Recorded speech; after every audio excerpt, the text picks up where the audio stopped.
You're not lazy, but your nervous system is in survival mode. How many times have you punished yourself for not being able to do more when clearly you just need more rest? You're tired, you're burnt out, and you're confused as hell. And this mental knot that you're suffering with, causing you to have endless procrastination from analysis paralysis, is the reason that it's stopping you from moving forward. So today, if you look to finally break through from this cycle, then this video is for you. So let's lock in and get started.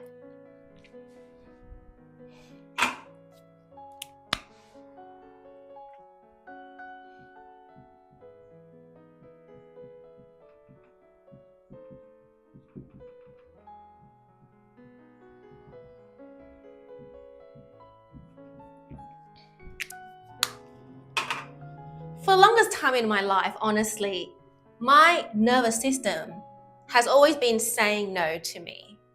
No, Patty, I don't want to try harder. No, Patty, I don't want to work another hour. But I still force myself to do things because I'm obsessed with progression. But it's interesting because my kind of obsession with productivity and always wanting to make progress is stemming from this place. Because there's a very fine difference between a healthy level of ambition, but then there's also this thing called over ambition. And as high achievers ourselves, we have these desires to change the world and make such a drastic impact to the world without asking ourselves if our nervous system is calibrated to go and change the world. So instead of us having visionary goals, which is amazing, but we need to ask ourselves, have you built enough mental capacity and physical stamina and everything around it to be able to make drastic changes to the world? Because if not, then this over ambition is not about serving others, but it's about meeting your unmet needs. Because if we don't understand the difference between a healthy kind of ambition where you genuinely feel like you have something to share to the world versus an over ambition where you're clearly operating in survival mode, but you're trying to achieve big things to compensate for a need that you haven't been able to meet, or people have been diminishing you and looking down on you, and you want to prove to them that they're wrong. Because when you're coming from this place of over ambition, based on Dr. David R. Hawkins' map of consciousness chart, you are calibrating in desire. And desire is on the lower rung of the chart, where there's this kind of, I need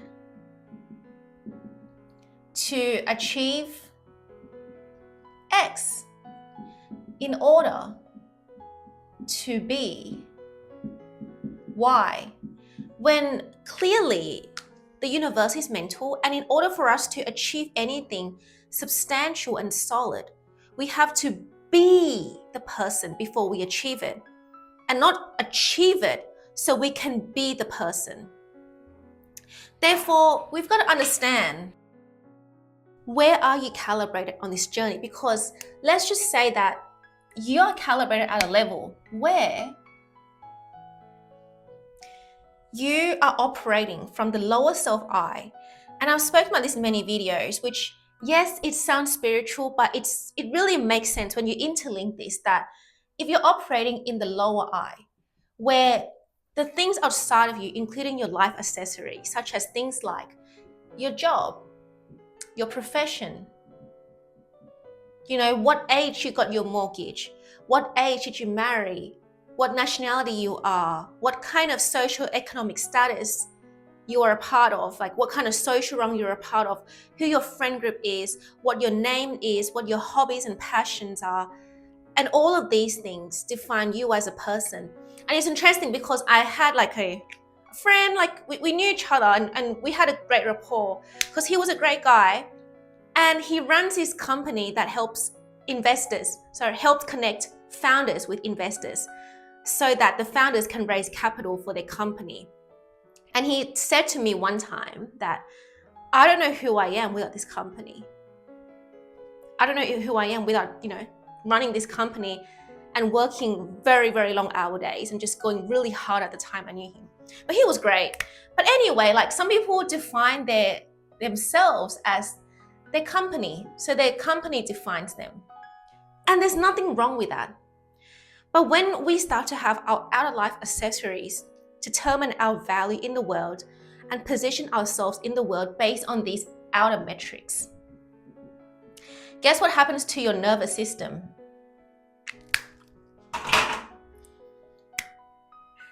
It's pressuring. There's a lot of pressure to keep up because the thing is, when you are an investor, the market is always going to be volatile. As a business owner, the market's always going to change faster than every 5 years, probably every 1 or 2 years from now. When I watch K-pop music videos, because I like K-pop, I see all the time that the trend is changing every 6 months.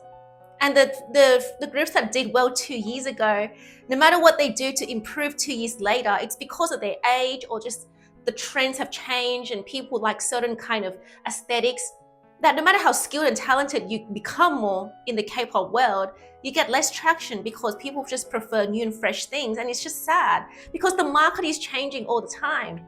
So therefore, if you put a lot of pressure on being this certain identity, eventually this pressure is going to mount up and cause you to either have a nervous breakdown and just have an existential crisis of who you really are, because you are living off compounding pressure.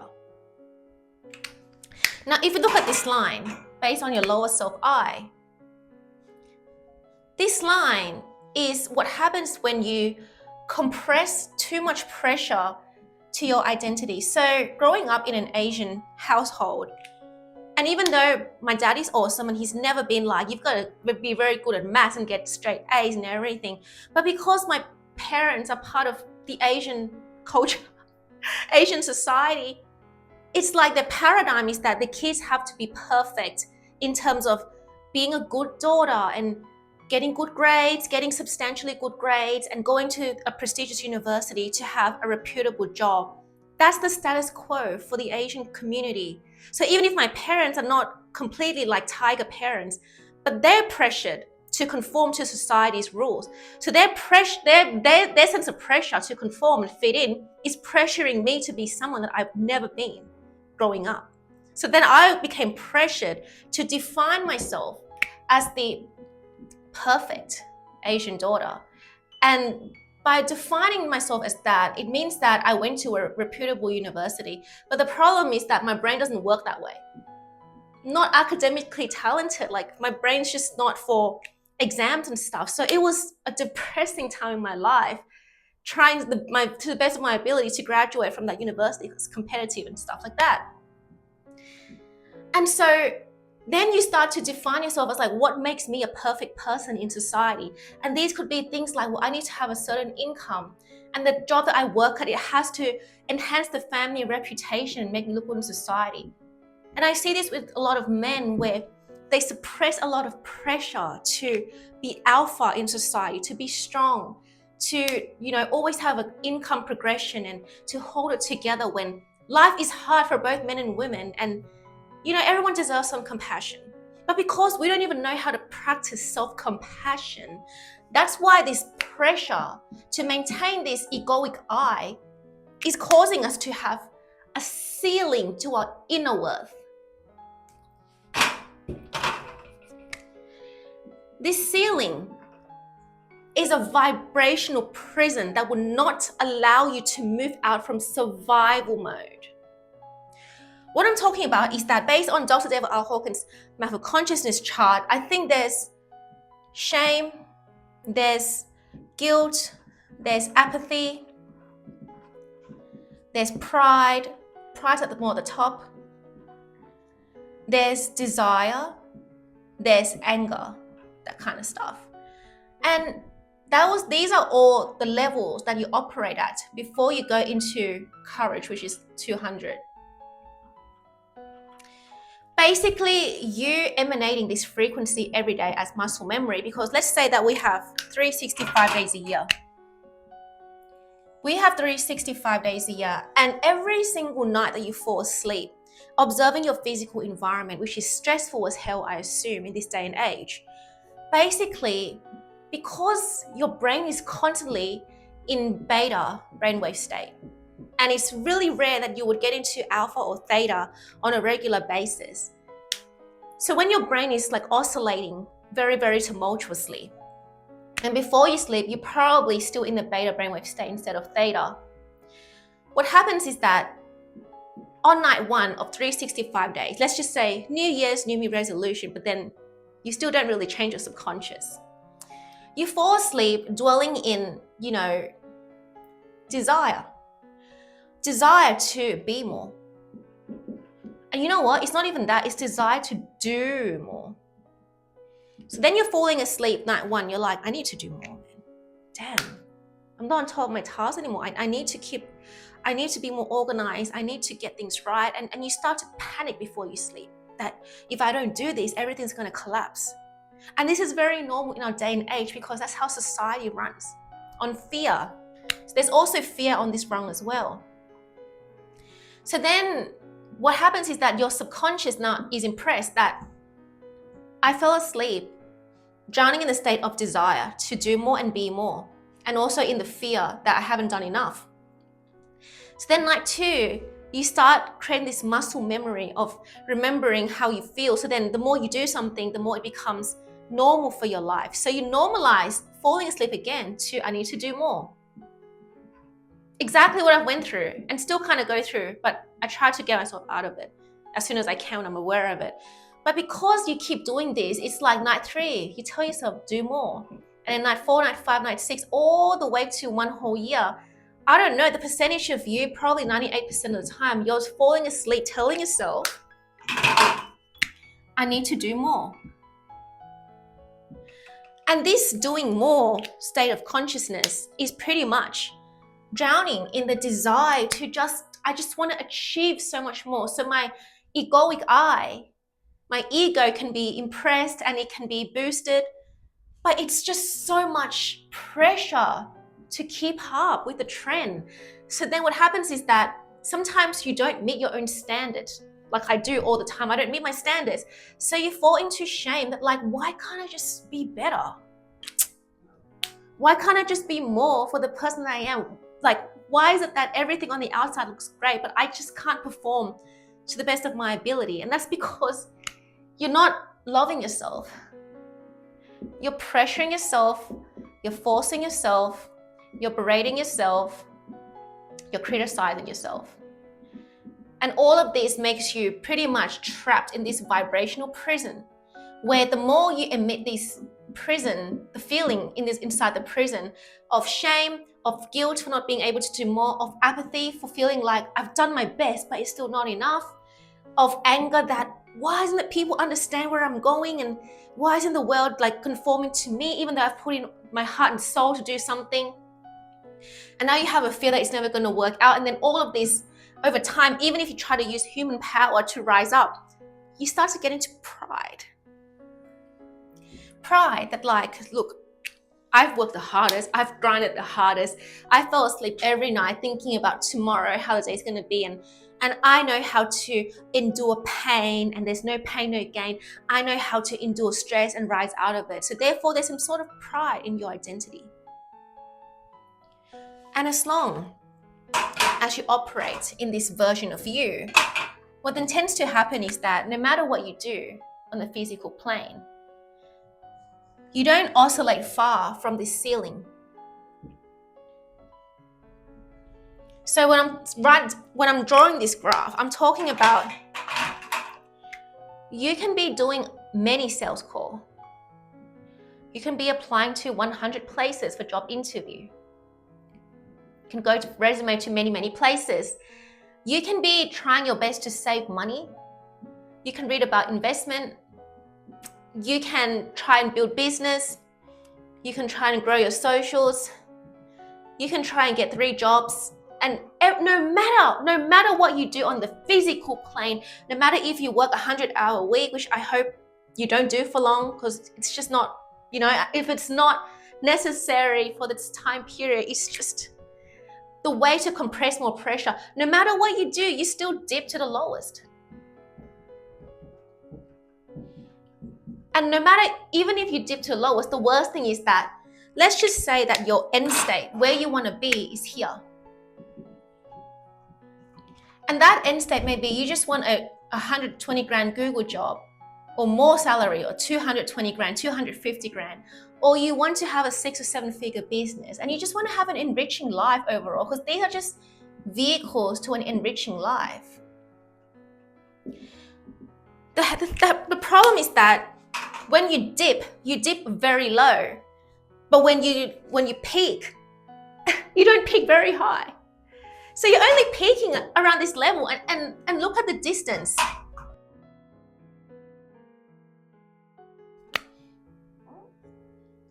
So look at the distance from this lower version of you right here, who's mentally fragile, who, you know, is defined by the lower I, and who's pressured as hell to perform. Basically, when you're operating in this version of you, and your goal, your end state, which is an enriching life, that includes you having a job at a reputable firm, or a job that really nourishes you well and moves your life forward, or having a business that absolutely nourishes your well-being and allows you to have the exact life that you want, spending time with your family, but also making a crap ton of money and that kind of stuff. The problem is that from here to here, right? Have a look at the distance.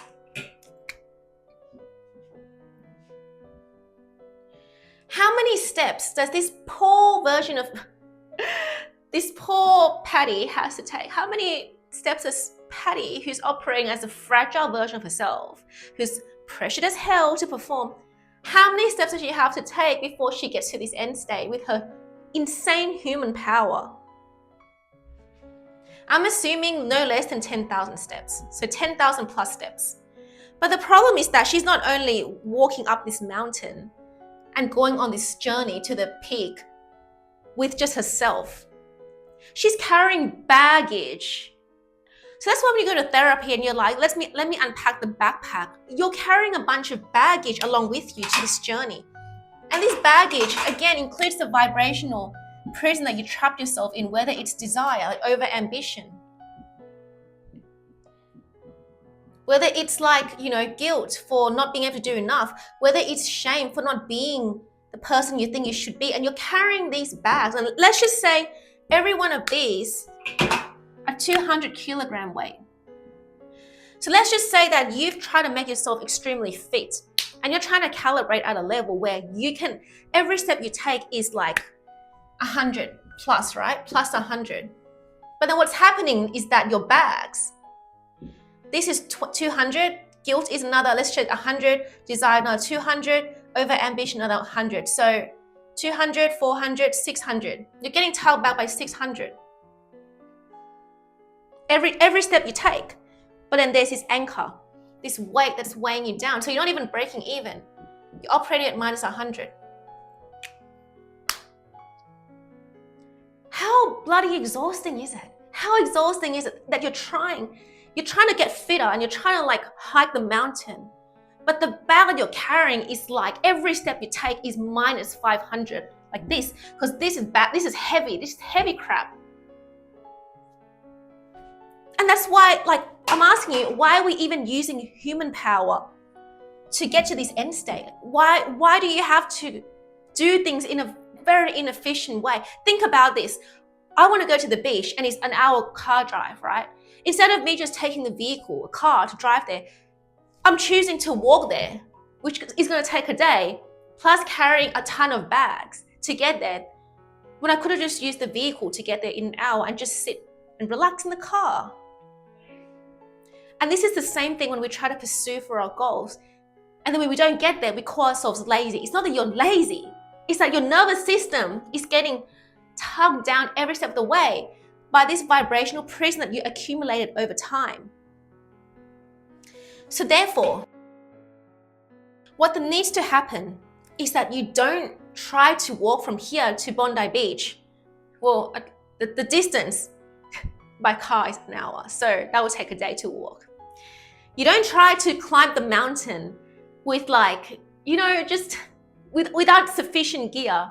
You don't do things in an inefficient and extremely insane human power way. What you want to try and do is that you elevate your consciousness to be the person who's mentally arrived where you want to be. But then you're like, but that's easier said than done. How do I do it? Well, basically, we've got to understand how this works. This version of you is not operating in the fragile, egoic version of you anymore. But this version of you is now deciding that I'm infinite consciousness. So you get your ego out of the way and you understand that you are the Tao. So in the book by Lao Tzu, Tao Te Ching, Lao Tzu talks about this concept where the Tao is one with everything. The Tao is not judgmental. There's no gender to define what the Tao is. And the more you talk about the Tao, the more like it's hard to grasp what the Tao is, because the Tao is your center. The Tao is your center. The Tao is one with infinite consciousness. So in other terms, it is your source.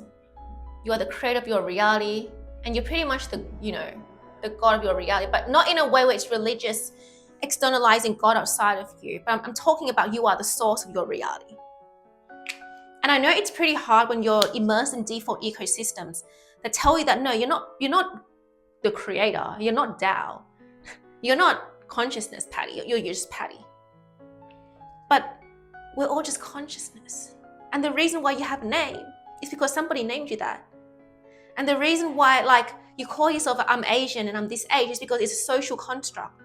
That's how they used to define certain people. But behind all the life accessories, including what jobs you have, what your income status is, what clothes you wear, who you're a part of, what your last name is, what family tree you're a part of, what social economic status, you're placed in the social rung, you're just consciousness.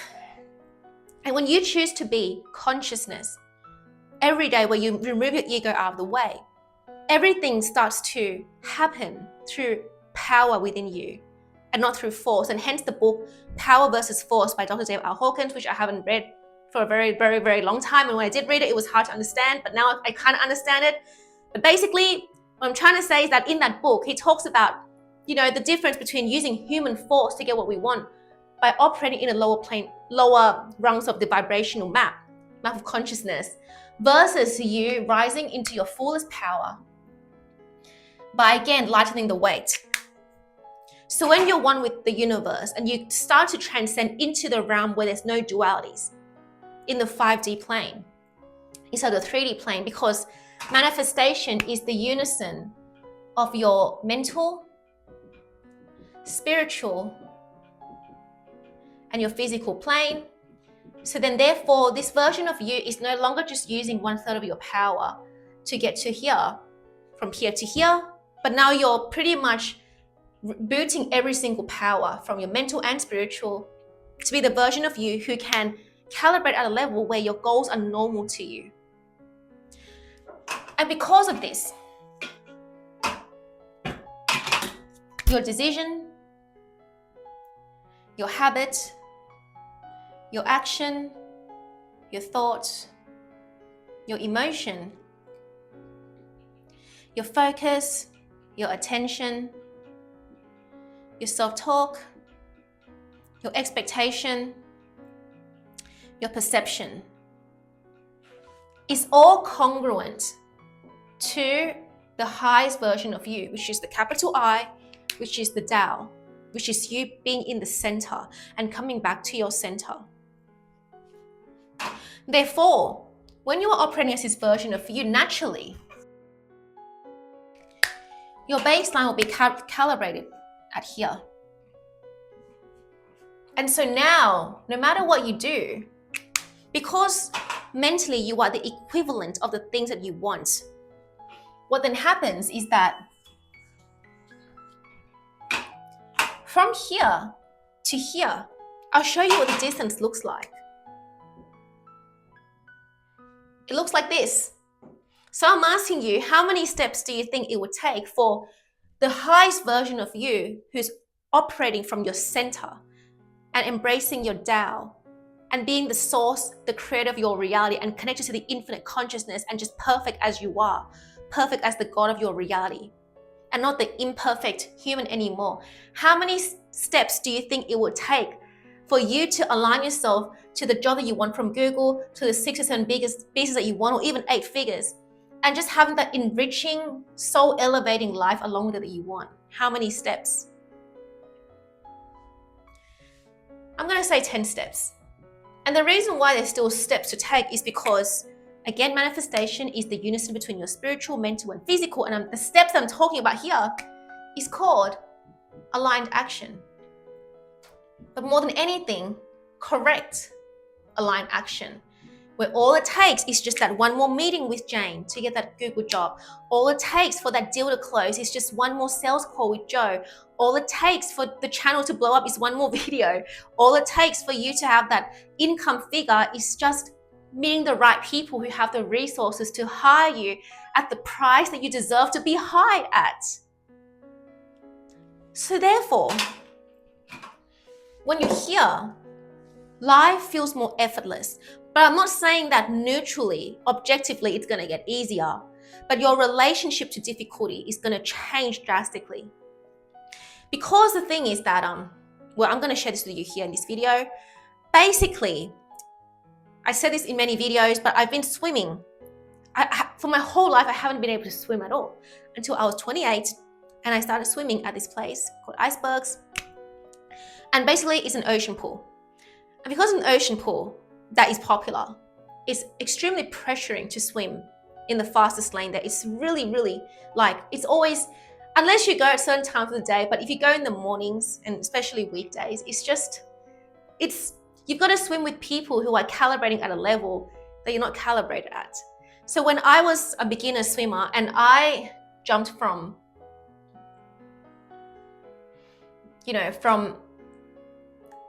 3 months in the baby pool to just probably like oscillating between 0 to, 250 meters probably.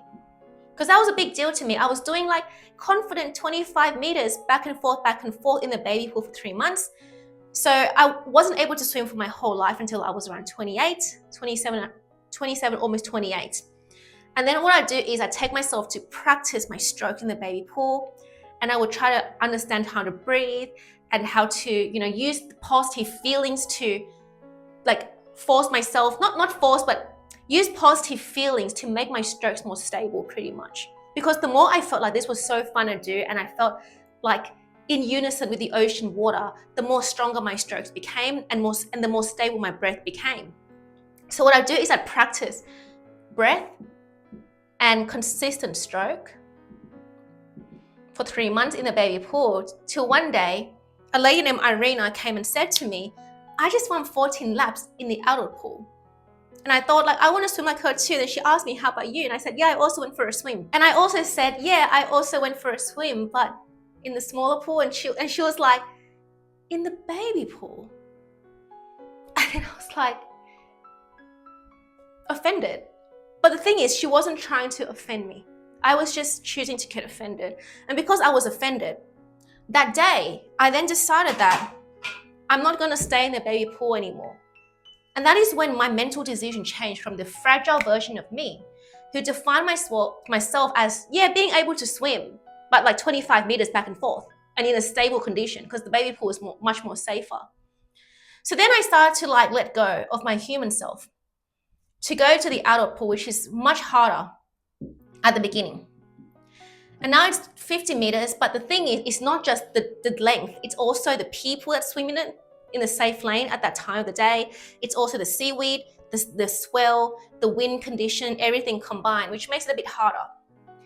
And I remembered when I was trying to take this version of me, the small version of me, to swim, instantly, I went from being a confident 25 meters swimmer, beginner swimmer, to like not even being able to get to the first pole of the safe lane. But then I was asking myself, but do you want to stay at the level where you're calibrated, where like, it's not about laziness, but it's just that now you cannot take your human self who's done confident 250 meters in the baby pool and stuff that version of her cannot do 2,000 meters later on in 10 months. So I had to decide mentally to let go of this lower version of me who called myself weak. So in your terms, it might be you're calling yourself lazy.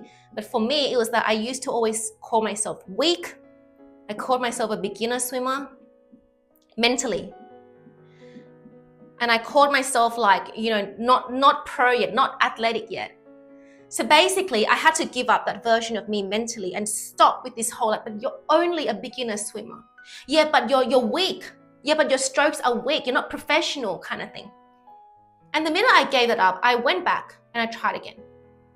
And eventually, because, I learned how to understand how to breathe and have consistent strokes, I was able to reach the first pole. But then after that, I was like, you know what? If I can get to the first pole, I can probably get to the second pole. So again, I had to give up this version of me who called myself weak. Forget about it for a bit. Let's just assume that I'm not weak right now. And I said to myself, I'm no longer weak, but let's try again. So I did that and I almost got to the second pole, but I didn't quite make it. And again, I told myself, no, you're not weak. You're not lazy. Let's try again. And I got to the second pole, which is 25 meters. And the minute I got there, I was like, something's happening, right? Something's working out. So again, I completely let go now of like, you're a baby pool swimmer. So I call myself a baby pool swimmer. And I was like, let's try again as the version of me who's no longer a baby pool swimmer. And I almost got to the third pole and I was like, yes, it is kind of working out. And eventually I did grasp the third pole as well. And mind you, this was all happening on one day, by the way. This was a one-day thing. Like I literally just kept at it over and over and over till I was like, you know what? I'm gonna get to 50 meters. So I tried again, but I just couldn't get there. I was like far out. I almost got to 50 meters, but this version of me, this old frequency, this old thought form entity came and like harassed me towards the end. And it was like, you can't do this, Patty. You're a baby pool swimmer. You're weak. You can't swim for your whole life. You're not going to reach 50 meters here. You don't deserve to swim in the adult pool here. You just can't do it. You can never do it. And I just kept hearing this loudly and vividly in my head when I was like here, like almost there, but I suddenly like lost my momentum and my strokes was wonky and my breathing was weird. But I told myself that from this point onward, I'm calibrating my nervous system to be at a level where I can swim like other people can at this pool, at this beach. So I let go again. I said, no, I'm not a baby pool swimmer. I'm not a weak swimmer. And I go back again, I try again. And eventually, I got to 50 meters. And again, because I got to 50 meters, I was like, I think I'm a swimmer now. So can you see that when you call yourself lazy, it's that you're choosing to put a label on yourself that you're lazy. But what tends to happen is that your actions don't follow significantly until you prove it to yourself that you can. When I was trying to get from 0 to 50, just 0 to 50 meters at the time, and it was hard, from a baby pool identity.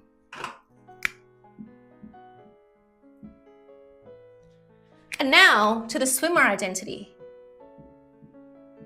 Like I had to literally tell myself how many times, shut up, I'm not a baby pool swimmer. No, I'm not a beginner anymore. I'm not weak anymore kind of thing. I had to remind myself, I'm not taking this lower eye, beginner swimmer, baby pool swimmer, the version of me to try and reach these goals. Then eventually I went from 1 lap to 3 laps, then 3 to 7 laps. And then the day that that morning I got to 7 laps, and it was just actually by like momentum. I was only aiming to do 4 laps that morning, but then like, it was, the weather was cold as hell and I felt really motivated. And then the former Australian champion and Olympic swimmer, late Neil Rogers, he was always like, you're right, you're good. And he was always acknowledging me, like, just, you're good, you're everything good. And he was coaching at that time around like 6 to 7 a.m. So that gave me immense willpower to just like, let's keep going. Like this is feeling right. And then I just pushed it to 7 laps. And the minute I got to 7 laps, something interesting happened with my identity here. Because that was the day that I knew that I was going to reach 1,000 meters. Now I'm telling you that Patty, who now starts to get to 1,000 meters, okay? Patty, who gets to 1,000 meters from this point onwards, does not take the identity of Patty, who swims in the baby pool. So here we're done. This identity, but we're now going to start taking some exponential leaps to 1,000 meters.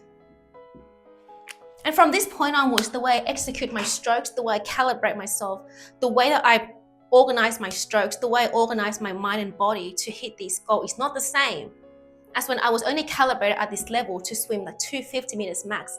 From this point onwards, I knew I can get to 1,000 meters. And that's not the same thing as swimming maximum 250. It's not. So basically, I didn't try harder, I'm telling you. I didn't try like harder with the force. But I accessed my infinite consciousness, the Tao within me, every time. Every time a seaweed came to like target my feet, there was also a crab once, and I was like, what the hell, there's a crab in the water, oh my God. Every time a seasoned swimmer overtook me in the fast lane, every time the swell threw me to the outside of the lane, and it was literally like, I literally got cut before last year on the stomach. It was a minor cut.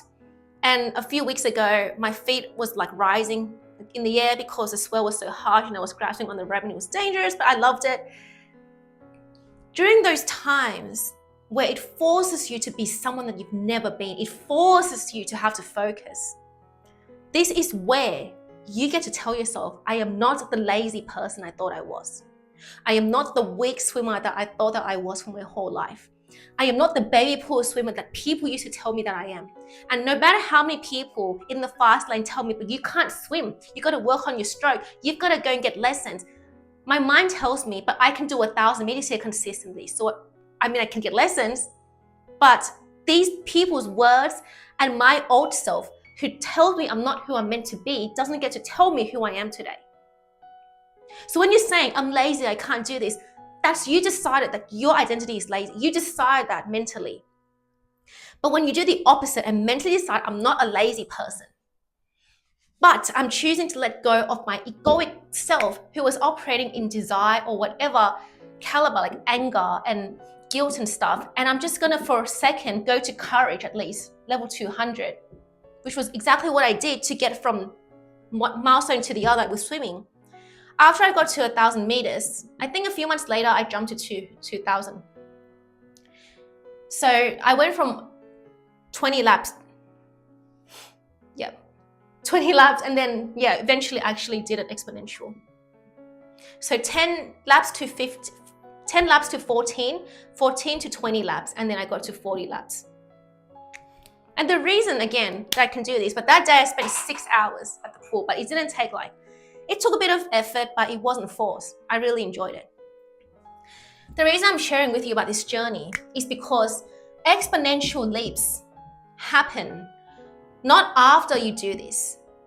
It's before. You become the alchemy before the results show, right? You alchemize yourself. Not at this point. The alchemy happened at this point. And what do you call it? Compound your energy. You compound your conviction on all the points where the evidence wasn't showing. So by the time the evidence landed, which is like on month 10, it's like, yeah, but how many times have I already learned how to conquer my fear and learned how to tell myself repeatedly who I truly am in the water? How many times already have I learned to navigate my breath and stabilize myself in the water? And every time the swells hit me and threw me like this in the water and I decided I'm not calling the lifeguards, how many times did I organize my emotions in my mind to go to a certain way where no matter what, I get to go to the finish line? But how can you ever start that process if all you're ever doing is labeling in your mind that I'm lazy, I'm a weak swimmer, I can't swim? So going back to applying this to real life, okay? So going back to real life, the version of you here now, she's not going to have a ceiling because you're not giving yourself a label of who you are. So then your highs are like literally equivalent to where you want to be. And the interesting thing about baseline is that at this swim center, there are like people that swim at Olympics and stuff that go. And there was also this PT that I met and he was lovely. And like, he was swimming 3,000 meters in one go without the sauna. And I think he spent like just over an hour to swim 3,000 meters. Holy crap. And when I got to speak to this PT, which is very lovely, very kind, to that I was able to learn from him just like for that day. He basically came and he was about to fly back to New York, and I got to learn a few things from him. And he was telling me about his routine and how he, like when he was in Sydney for 2 weeks to visit family, he came to swim here every morning. And I think his baseline is probably like 2,500 to 3,000 meters. And the Olympic swimmer as well, his natural baseline is 2,000 meters for 1 hour in the morning on winter temperature. So then these gentlemen's worst day in swimming, I don't think it's going to be less than 1,000 meters. For myself, my baseline is 1,000 meters. My good days are probably 1,500 meters if I push it a bit, and like I'm willing to kind of be very tired afterwards from pushing to 1,500 meters. And if I push 2,000 meters, I have to arrange my mind and body properly before I do that. So therefore, our baselines are not the same. To the Olympic swimmer and to the PT, their 2,000 to 3,000 meters is like normal for them. For me, 2,000 meters takes a bit of effort. But their low points, their 1,000 meters, which is their worst day probably, is my baseline, it's my normal day. Now, for somebody whose baseline is at let's just say their baseline is much lower than when I used to start swimming, and my baseline was probably like 100 meters, 2 laps. So your best day is probably 500 meters, which is 10 laps. And your worst day is maybe, 100 meters. My personal worst day is probably like around 500 meters because I can swim 1,000 meters regularly. What I'm trying to say is that when you get your nervous system to calibrate at a high level, your worst day is the equivalent of somebody else's best day, which sounds really bad, but your worst day is still not the worst, what I'm trying to say. When you dip, it's still a high standard. But for somebody who calls themselves lazy, who criticizes themselves, who shames themselves for being lazy, what they tend to do is that they already operate at a low baseline. So not only can they not peak very high, because there's a ceiling to how they operate, and the ceiling consists of things like analysis paralysis getting in the way, procrastination, constant distraction. And I'm not going to go into ADHD because it's a real thing that's diagnosed, so I don't know about that, but if you label yourself as somebody who can't focus long, then basically you're using your identity to label yourself as short focus. So I understand ADHD, all that thing is real and it's diagnosed. I'm not going to go into that kind of stuff because people go through that, but I still believe that everything comes down to how we label ourselves. Because once we mentally decided who we are from our core identity, over time, even if we don't heal overnight on the physical plane, but now our decisions are starting to be incremental. So now our habits are more safe. Now, the reason why I really emphasize incremental and safe is because the person who takes incremental actions, okay, this person takes little steps along the way, which is completely against high performers and over-ambitious people, where they always want to 10x everything fast, and everything's about do it as fast as possible and make the most massive leap as possible. But if you're taking incremental steps, let's just say that I couldn't even reach 50 meters at the beginning, so I focus on one pole. Or for you, it might be just 10 minutes reading or 10 minutes meditation. Basically what you're doing is you're building self-trust. And that's why when people say starting small is still better than not starting, if you think that you're lazy, then what you can do is just do something, but in a very tiny amount. So set a very small goal for yourself and do it. And the reason why you want to set the small goal is so that you can get a tick from yourself that, yeah, at least I took action today. At least I showed up. But then the next time, you're not going to be I'm going to go from swimming one pole as a baby pool swimmer, transitioning to the outer pool to try and do 500 meters. You're not going to do that on a physical plane because that's just dumb. Like, not that kind of way, but like, it's dangerous. So basically, you want to now go from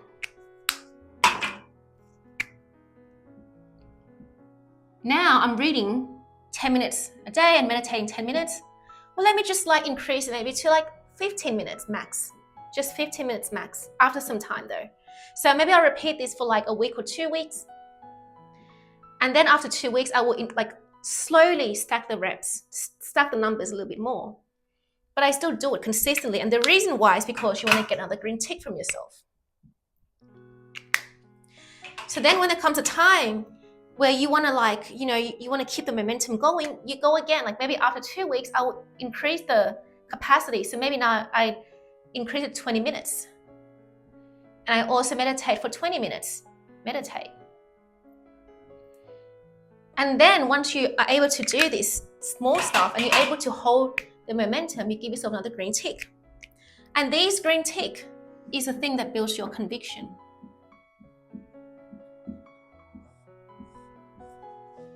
So now now the goal is not the actual thing where you're going to read and meditate, but what you're going to do right now is you're going to start stacking your momentum. So now you're going to like, okay, let me like increase 25 minutes reading. And you keep going safely in a way where you're slowly stacking the Lego block. So if you notice when you stack the bricks, right? When I used to watch people stacking the bricks, I watch how people carefully lay the clays and make sure the layers are nice and beautiful. And they take their time as well. So they make sure that the layers right here, the cement, the concrete is nice and straight. And it's a beautiful shape so that when you lay the next layer and it's like, you know, everything's even and stable, then the foundation is really, really strong.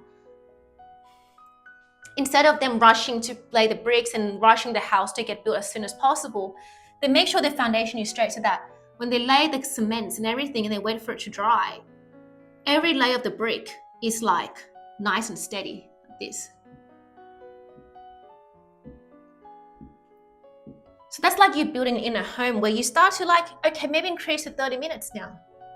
And then once you get good and good, what happens is that you get to this exponential point where it no longer takes willpower to get to where you want to be, but all it took was just some incremental steps and green ticks along the way, where you're like, yes, I did pass 30 minutes in the physical plane. Yes, I did do this. Yes, I did do that. And you keep accumulating green ticks because these green ticks, they symbolize self-trust. They symbolize identity formation.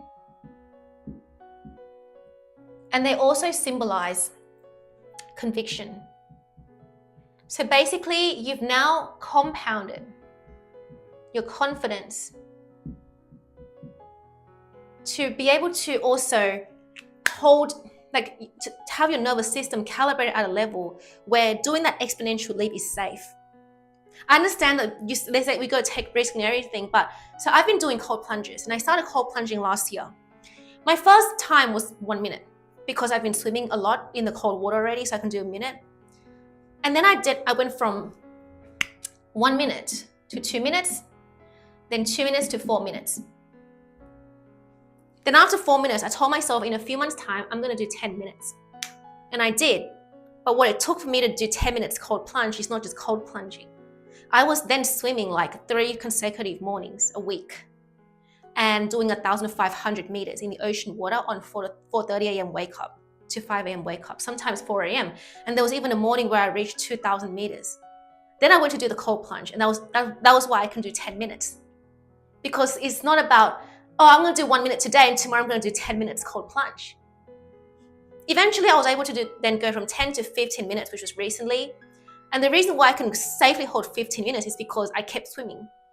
So therefore, nothing's incremental like 15 minutes cold plunge happens by accident.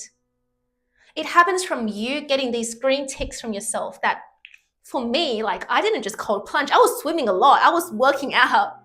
And not only that, I was meditating and I was doing all these things to make sure that my mind and body can meditate in that condition, in the water. So therefore, you must get a bunch of green ticks from yourself that your identity formation is strong and you are who you say you are. You say to yourself, I'm not a lazy person. But then you're going to prove to yourself that you're not lazy by at least 10 minutes to something that makes you feel good. And not just good in a like dopamine spike kind of feel good. I'm talking about feeling good where you're feeling alchemized from within, where you're feeling self-growth, where you're feeling like, damn, my wings are spreading. Whether through meditation, whether through cold plunging for a minute or less, start off with that. And the reason why I emphasize the word safe is because your nervous system thrives off consistency. Consistent feelings of self-trust that, yeah, it's a bit risky, but it's not overly dangerous for me to do like 10 to 15 minutes cold plunge because I already know how to like prime my nervous system before that. But if I went from 1 minute to 15 minutes, man, I would never have self-trust by doing that. So therefore, that's why the problem with laziness is not about you, it's about the way that you even put a label to yourself, and your self-concept is that you mentally decided that that's who you are. But you actually can make really small incremental shifts every day, like this, and slowly stack the bricks to your new home. And your new home is your inner home within you. That this is who you're going to be, but you slowly do it where the results don't really show the first 14 days, right? But when you keep at it, the energy compounds into more confidence, and confidence leads to conviction. And once you get to this exponential point, like by then, it just feels very like another day, like normal. And it feels safe and it feels familiar now. It feels familiar to be high performing because by then, like by around this point, you're already calibrated at a higher baseline. And that is how you reset your nervous system and calibrate higher. So, we barely went to survival mode, but pretty much what happens is that once you start getting all these green ticks, you're no longer going to be operating in the lower rungs of Dr. David R. Hawkins' mindful consciousness chart. But once this happens regularly, and you're now operating at this baseline, okay, which is like at least 200 courage, now your field is going to emanate out acceptance with yourself. It's going to emanate willingness. It's going to emanate love. It's going to emanate more peace. It's going to emanate more courage and also emanate more neutrality. Because the more that you're calibrated at a high baseline, the more you become detached from your outer senses. I noticed that the more that I got really good at conquering myself from within, the less reactive I became outwardly, especially in cold plunging. Like you kind of need to just shut off your senses to focus on your breath when you're cold plunging that long, and to make sure that your mind is staying in one place and you're centered with your Tao and everything just aligning in one place. Because otherwise 15 minutes and your mind is wonky and you lack focus, things can go wrong. So when you're able to do that, you naturally then ascend to courage as a baseline, 200. And with courage, you then stem out acceptance for who you are, that you're proud of yourself for already showing up this way. And you start to have more willingness to try something new. You know, for me, it was the willingness to do more laps, to change my strokes, to swim this way, to breathe this way. Then you have more neutrality as well towards opposites, because eventually you're spending a lot of your energy and attention on 10xing yourself. So you then have less capacity to focus on the news and what other people are up to. Because when I'm cold plunging, I'm not thinking about anybody else when I'm cold plunging. I'm not thinking about who's having breakfast at what place and who's getting divorced and who's married when I'm cold plunging or doing like 2,000 meter swim. That kind of stuff, like it really needs an intense focus on yourself. So I'm not telling you that you have to do extreme activities to always be in that place. But when you sometimes do that, you realize that it's just unnecessary for you to ever put focus on anything outside of yourself. So when the opposites come, you're more neutral and you're more okay because your focus is directed inward. So then you start to then emanate more love as well, because you're starting to feel fulfilled and deeply satiated by life, which then leads you to more inner peace within you. because now you've learned to conquer your mind, yourself, understand who you are in this world, so you understand how the world works and everything. And it's a whole other video for that topic, but basically your life elevates from there when your nervous system is calibrated for it to elevate and stay there. So I hope you found this insane value, and if you would like to go further with me with this, then I offer coaching, helping high-achieving women achieve their tipping points in 8 to 12 weeks by shattering their inner worth ceiling. So I really hope you guys get in touch and enjoy this video, and see you soon. Bye-bye.